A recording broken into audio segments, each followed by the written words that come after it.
Hello, welcome to our fifth webinar in our series on COVID-19.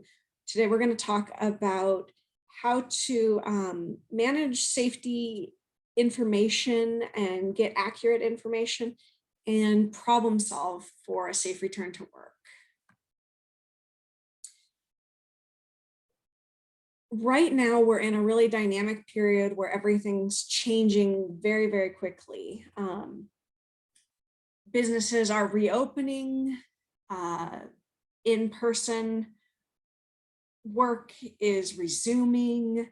We're getting information on what vaccinated people can and can't do.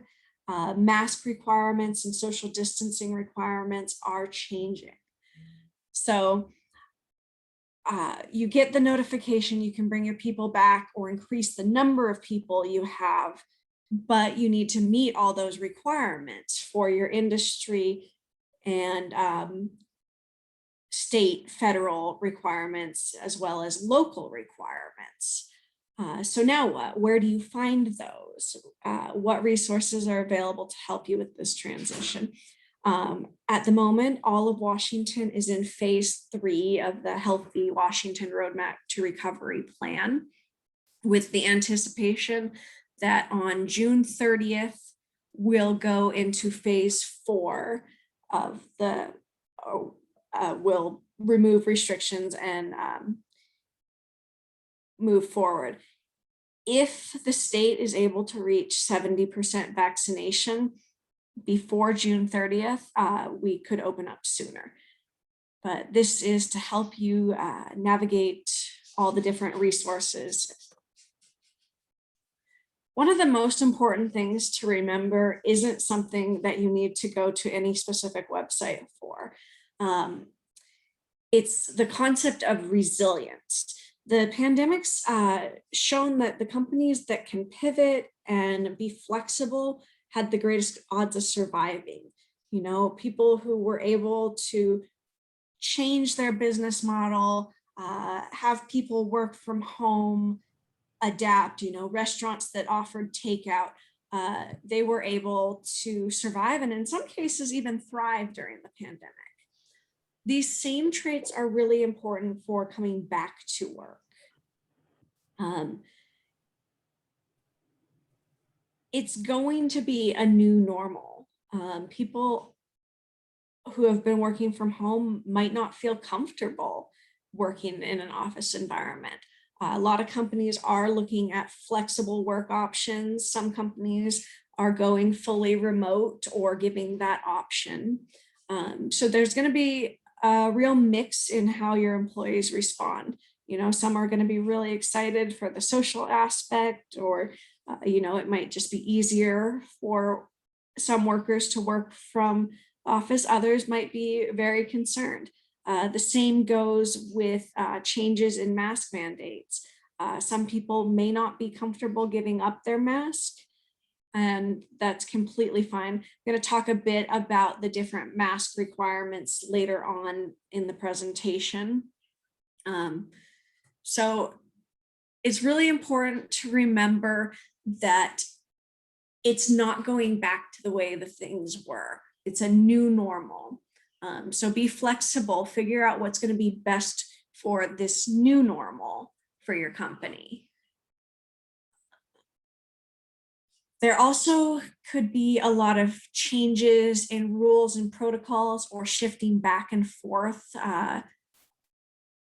You know, we're going to talk a little bit about variants in viruses and what they mean and what they could potentially mean as far as our COVID rules and plans.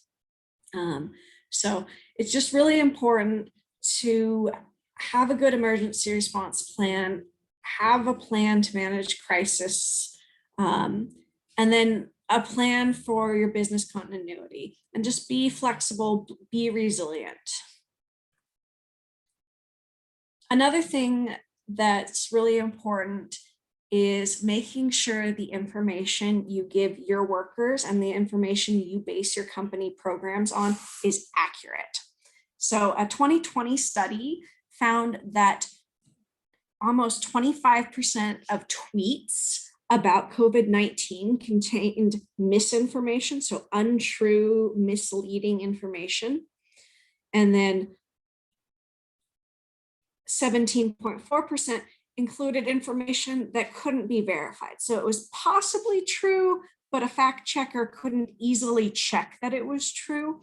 So that means about 40% of the information you would find on very popular social media networks such as Twitter is either inaccurate, not able to be verified, or deliberately misleading about COVID-19. So that means your workers are being exposed to a lot of stuff that could really alter their perceptions without being true.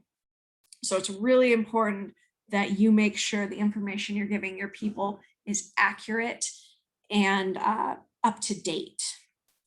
Another 2020 study found that the amount of misinformation people were exposed to influenced vaccine hesitancy. So vaccine hesitancy isn't when you're anti-vaccine. If you're anti-vaccine, you're against vaccinations. There's going to be very little that could make you change your mind, but only a very small number of people are actually anti-vaccine. What vaccine hesitancy means is you're nervous, you're not sure if you're going to get one. You're probably more likely to get a vaccine when the people around you have gotten vaccinated, and kind of it has to do with your personal risk perception. So they found that people who were hesitant about getting their vaccine were 6.4% less likely to get vaccinated when they were exposed to these misinformation social media posts. And anything that sounded scientific was the most likely to get people to change their minds about getting vaccinated or just COVID safety protocols.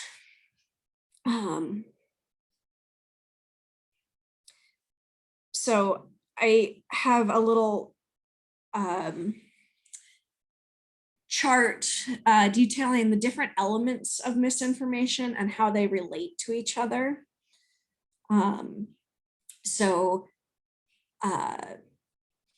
Just going into this would take a while. It's a pretty intensive chart, but there's different reasons that misinformation is spread. It can be financial. It can be, oh, buy our product, it will protect you as well as a vaccine from COVID-19. So it's in that company's interest to spread misinformation. It can be political. A study about vaccines in general from 2 years ago found that about 90% of anti-vaccine websites and Facebook groups were actually created by Russian bots as a means of weakening the United States. And they're seeing a lot of that, a lot of misinformation coming out of Russia and other countries that might wish the United States harm. And there's a lot of different strategies. You can play on people's fears. You can play on people's emotions. You can take true things and change what you could actually draw as a conclusion. Like you could take a study and it sounds very scientific, but you could make up your conclusions or correlations. So we're going to talk about figuring out if a source is legitimate or not, but it's really important to consider the information your people are getting, and is it accurate? Does it display bias? Is it verifiable? What is the goal in whatever source is giving the information? Do they have a political or a financial or anything like that goal for this? Before I go on, are there any questions related to what we've talked about so far? Yes, it looks like there is a question. 1 second.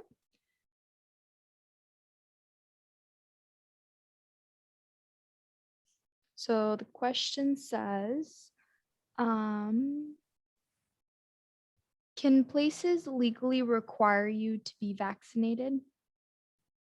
Yes, they can. So for more than 100 years, we've actually been able to legally require people to get vaccinated. It's written into our Constitution to protect public health, but it can be kind of tricky. It's always better if you can convince people to get vaccinated on their own than requiring it. There's certain workplaces where requiring it may just be the only way they can safely go forward. For example, elder care facilities or medical facilities, things like that. But in general, even though you can require all of your employees to be vaccinated, the best thing to do is incentivize and encourage them to get vaccinated. You know,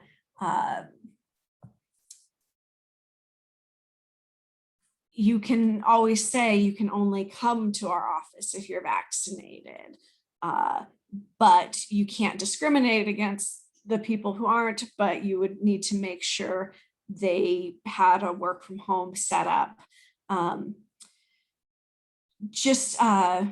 talk a bit about leading by example, and our next webinar in the series is going to be really focused on kind of our next steps for COVID-19. But yes, it is absolutely legally fine to require vaccination, but the best thing you can possibly do is educate, encourage, incentivize, and have your employees choose to get vaccinated.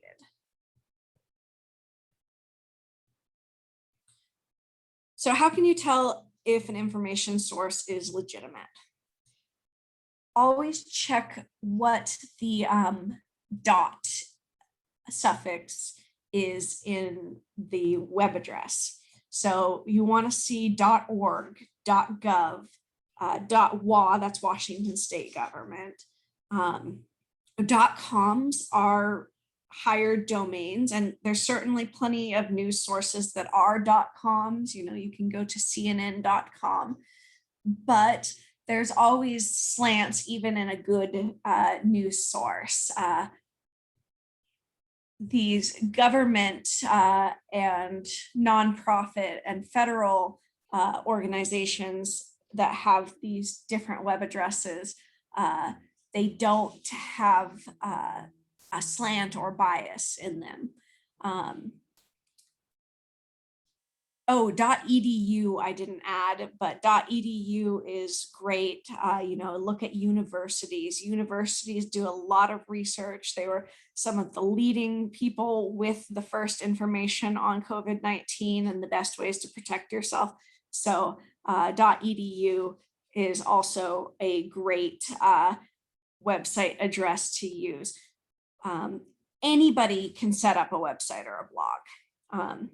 Having these website suffixes mean that they're government or professional organizations that you can trust.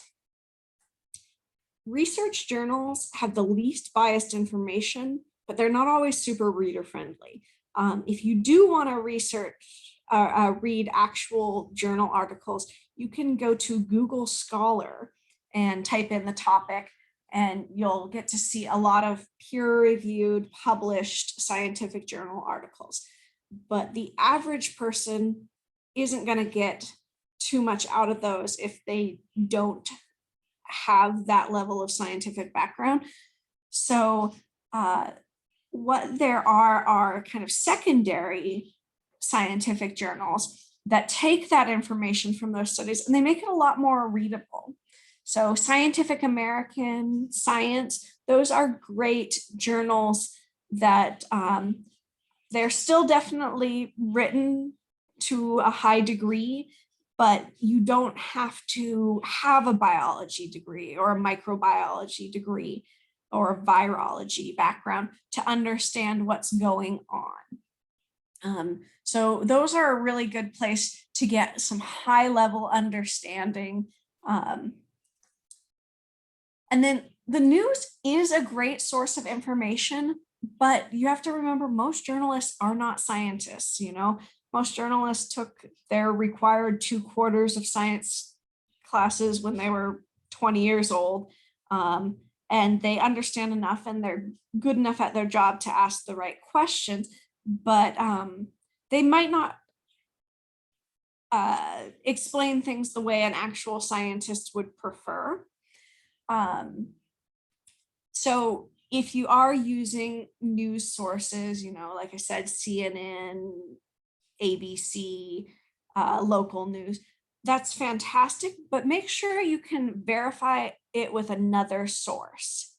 And just be aware different media outlets have different degrees of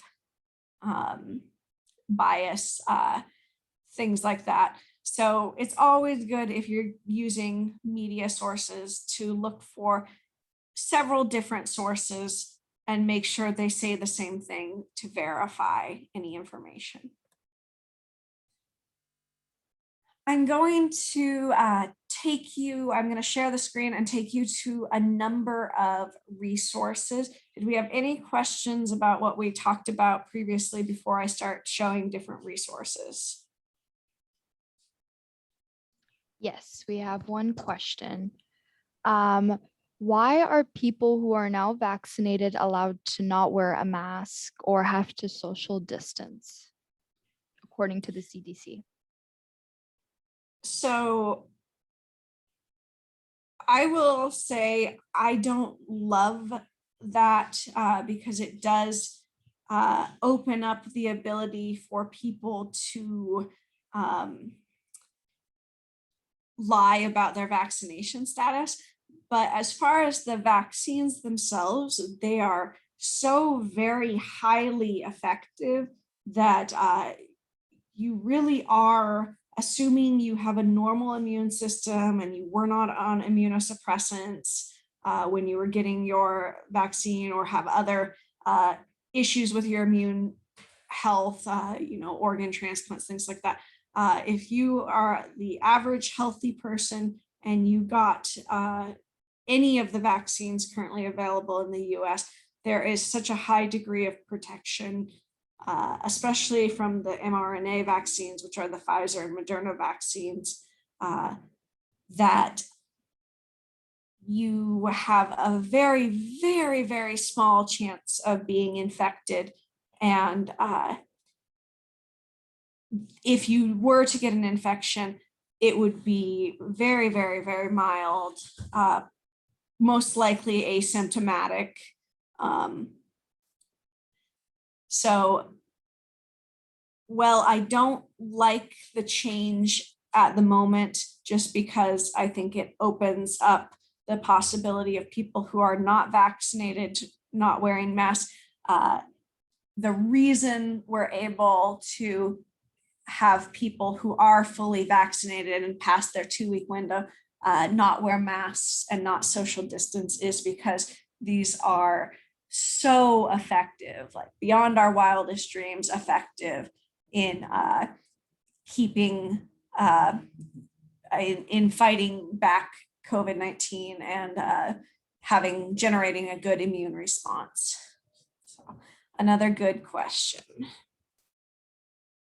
All right, I am going to try and share a different screen, so bear with me just a second.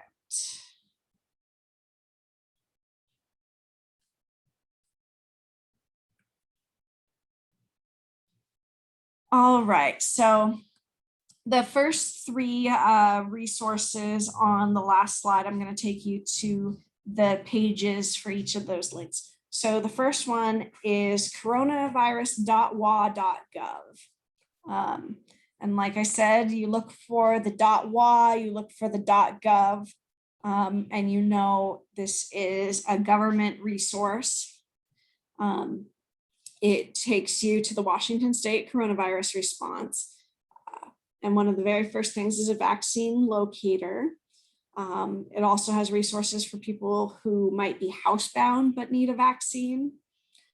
And then it has all different information, you know, for your personal life, for you and your family, for businesses, workplace safety guidelines, Healthy Washington. And I've got some of these that I'll open up later in the presentation. For individual workers, you know, if you're unemployed, what your rights are in the workplace, for healthcare providers. And it just keeps you very up to date. So this is a fantastic resource and a great place for a company to start when they're considering bringing more people back to the office or reopening their office. This is the Washington State Labor and Industries COVID-19 page. And I'll talk about it a smidge more when we get to the masks on this, but on May 21st, Washington State issued a new guidance for masks in the workplace, which basically, if you have a fully vaccinated worker and they can either provide proof of vaccination or sign an affidavit that they are fully vaccinated, that the employer must keep, they are allowed to remove their masks. There are different local requirements. And again, I'll talk about it a bit more in masking. In King County, people are still strongly encouraged to mask indoors regardless of their vaccination status. So businesses will have to consider what their local regulations are as well as the state guidelines. But this is the official state guidance from Labor and Industries. Then if you scroll down the page, they have a lot of information for businesses. They have the safety requirements, they have reopening guidances, they have guidances on ventilation. We gave a webinar that you can see on our YouTube page on ventilation for businesses that kind of summarize all the recommendations. And I'll show you the links for that a little later on. There's talks about masks because there are still jobs that require masks, you know, healthcare settings, elderly care settings, and that's regardless of your vaccination status. Safety topics, industry specific safety. So this is another really fantastic resource that everyone should start going to when they are considering reopening their business. And then finally, the CDC COVID-19 page. I tend to use this after I use our state guidelines. The CDC can be a bit slower to update, but they have very, very reader-friendly information. It's all very understandable. So you can go to the CDC if you have questions, and they can break things down in a way that you really can understand.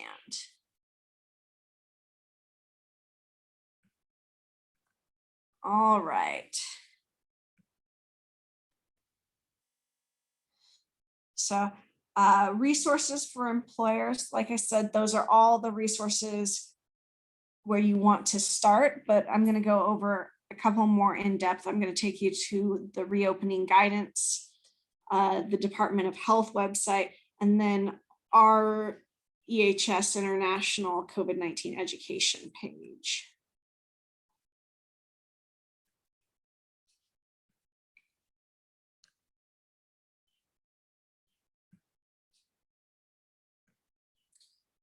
So this is the wa.gov COVID-19 page for the Washington governor. And this has your reopening guidances for businesses. And it breaks it down into outdoor, open air structures, face coverings, spectator events, professional services like hair, nails, things like, or personal services, or hair and nails, professional services, or like consulting, things like that. Outdoor recreation, fitness and training, all of that. So this is where you can go and you can find what most matches your business, and it'll give you a blueprint of a plan to create for your company. So really, really, really useful, can make things a lot easier. So get familiar with these pages. All of these pages that I'm showing you are things that you should have bookmarked for your company as part of reopening. This is the Washington State Department of Health, and it's a lot of the same information we've covered. This would be a nice place to send workers or do more specific looking up of information related to Washington. As far as building your business plan, I think some of the earlier resources are better for building your business plan, but the Department of Health is the one who gives all of these resources and recommendations. And they also have things on mental health, and just general information, what to plan for schools and childcare and things like that. So this is a great source of information for your employees. And then this is our educational series page. And it includes blogs. It includes video of our webinars, and I'll take you to our YouTube page as well, but you can watch the recorded webinars from this series. We first went through the rules and regulations for indoor workspaces, and then outdoor workspaces. Then we talked about different masks and building a respiratory protection program. And then our last webinar was on ventilation barriers and engineering. So lots of great resources in here. You can also reach out directly to me, and I am able, through our partnership with Labor and Industries, to offer support for various business questions you might have related to COVID-19.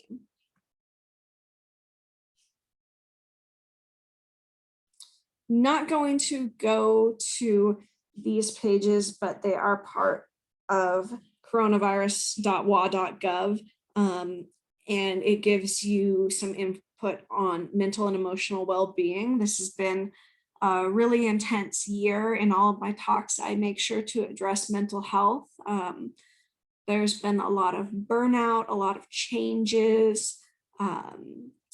Oftentimes, employees have been asked to produce at the same exact level as they were before the pandemic, but of course, they're juggling working from home, juggling their own fears and uncertainty about the virus, juggling having their children at home, and then part-time school, things like that. So with every single consideration for COVID-19, you do always need to consider the mental health of your employees. And then scheduling a vaccine. Getting vaccinated is the most important thing anyone can do right now to help get us closer to what life used to be like before the pandemic. So there's a lot of different ways you can schedule a vaccine. Reach out to your local pharmacy. There's mass vaccination clinics. So that is just one vaccine locator resource through the Department of Health. So I talked a little bit about vaccine hesitancy. And like I said, vaccine hesitancy is not people who will never ever get a vaccine or they're anti all vaccine. It's just people who are nervous, unsure, they're hesitant.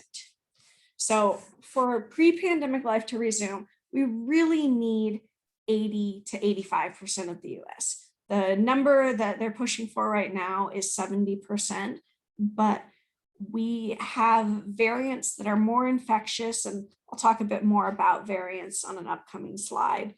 And we also aren't 100% certain how long the vaccine will be good for, or at what point we need a completely different vaccine because of these variants. So we currently, I believe 75% of the US is willing to get a vaccine or get one soon, which is fantastic. But we need to convince another 10 to 15% of people that it's the right choice for them. And some of it, the hesitancy will disappear as they see more people they personally know get vaccinated and see that it's okay. But you can do your part as a business to overcome vaccine hesitancy. So encourage your employees to get vaccinated, lead by example. So, say that you're getting your vaccination, go and do it, report back. Also, assure your employees that it's okay for them to take time off if they experience any side effects from their vaccines.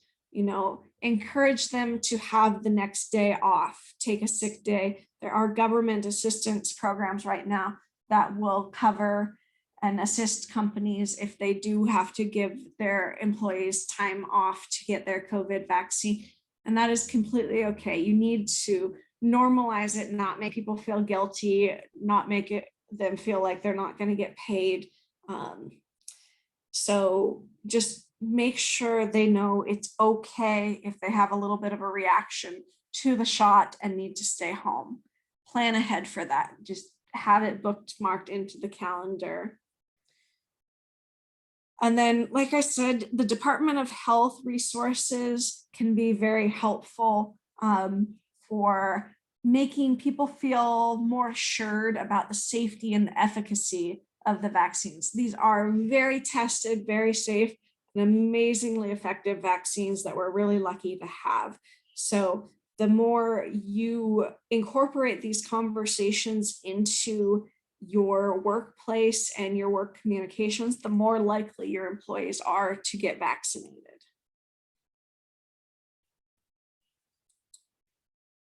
So a variant is a change from the original genetic material of the virus. And there's always all sorts of variants being formed. As the virus replicates, it might just have a small minor change. So there's a lot of variants out there, but not a lot that we're concerned about, because it could just be a very small, insignificant change to the genetic material. It's still COVID-19, but it has a very slightly different sequence of the RNA than the original virus that infected the host. What we are concerned about are 5 different variants in the United States, and this chart gives information on 4 that we're most concerned about. So variants are becoming dominant to the original strain, which means that these changed ones are spreading more than the original COVID-19 that we saw a year ago.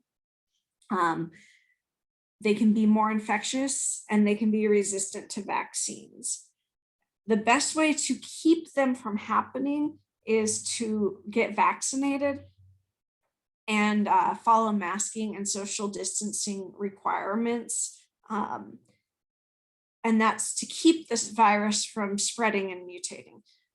People, especially since this virus has so many asymptomatic cases, people don't consider that the spreading of the asymptomatic cases still allows the virus to have more chance to mutate and change and become a variant, and the variant might not necessarily be asymptomatic.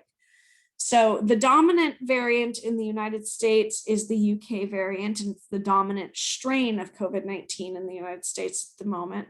It's twice as transmissible, so you're twice as likely to get it, in the sense that you need about half the dose of the original. And I believe that means, less, you need less virus particles to get you sick. It most likely causes more severe disease. They're definitely seeing much more severe impacts in younger people. The good news is the vaccines are still effective. I talk a lot in my other webinars about the structure of the vaccine, or not the structure of the virus, and the outside of the virus has these little spikes on it, these little glycoprotein spikes. And the vaccines teach our body to recognize the spike protein and have an immune response when these spikes enter our body. And these spikes are what the virus uses to infect our cells. So the vaccines, without us ever having to get COVID, teach our body to recognize what the virus structure looks like and have an immune response before it can ever infect our cells. So one of the reasons we really want to get vaccinated and make it so the virus can't spread and make all these variants and mutations is because we don't want it to mutate to the point where that spike protein on the outside is unrecognizable to our immune system, because that's what our immune system targets after we get the vaccine. So then there's the South African variant. It's also twice as transmissible. They don't know if it causes more severe disease than the original COVID-19, but the vaccines aren't as effective against it. So that does mean it's probably got some changes going on to the spike protein. The Brazil variant is believed to be more transmissible, but at the time I got this graph, it needed more research, and the effectiveness of the vaccine and the severe disease are unknown, needs more study, but it is a variant of concern. And the California variant was about 20% more transmissible and possibly causes more severe disease, but more research is needed. And then the vaccines are likely still effective, which means more studies needed, but it also means there could potentially be some changes to the spike protein on the outer membrane. So we just covered a lot of information. Does anyone have any questions about what we've talked about so far? No questions so far. All righty. So masks. Masks will be required for the foreseeable future for non-vaccinated individuals and possibly in the winters going forward. It's going to depend on the variants and the rates of new infection. If we have variants that are resistant to our current vaccines, we will have to go back to strict masking even for vaccinated people until a new vaccine that's effective against the variants can be developed. So masks are definitely still going to be a part of our life. But some people can't wear masks for health reasons and they need to have accommodations made for them.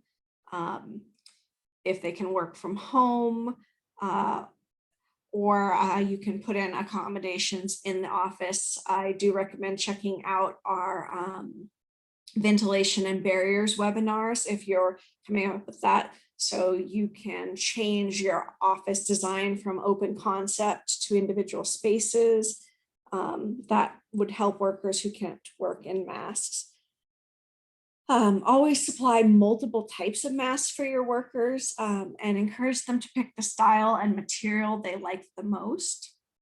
And then if you're looking for more information on masks and why they work, go to our webinar number 3 in this series, The Right Mask for the Job. And there's a YouTube link below.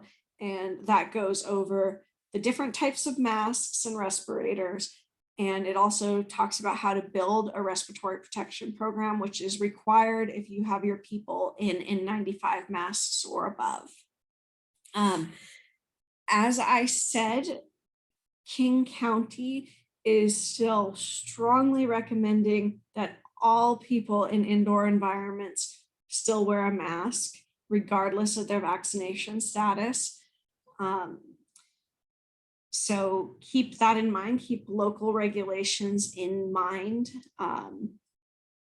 There's also places of employment that are exempt from the CDC changes. I'll go real quick to that page and talk about some of the ones that are exempt. So this is the King County COVID page, and it talks about King County masking. And then it also talks about who's required to wear a mask regardless of vaccination setting. So that is people in correctional facilities, homeless shelters, schools and childcare settings, public transportation, and healthcare settings.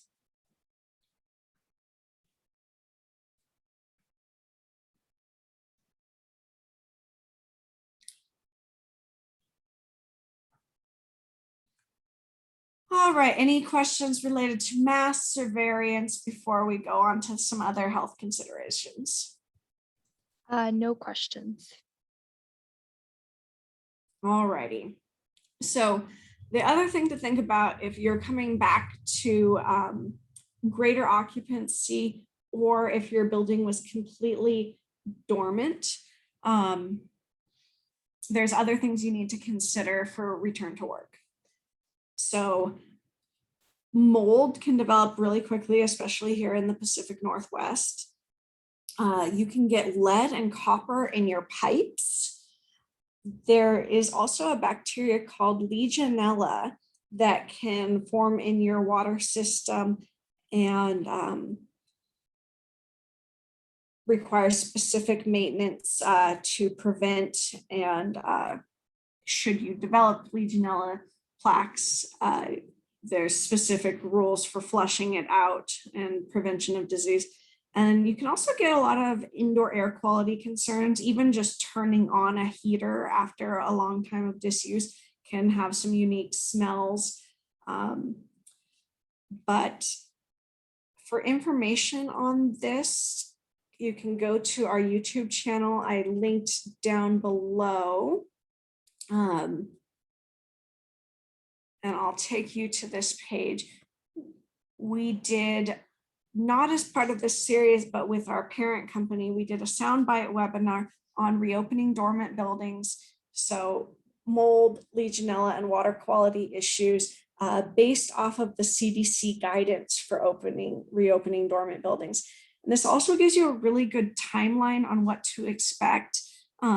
You should be reviewing all of these at least a few weeks before you bring your people back in, because if you do need to remediate for mold or remediate for Legionella or anything like that, or run water to move copper and lead buildup, it's the type of thing you need to plan for before you bring your employees back.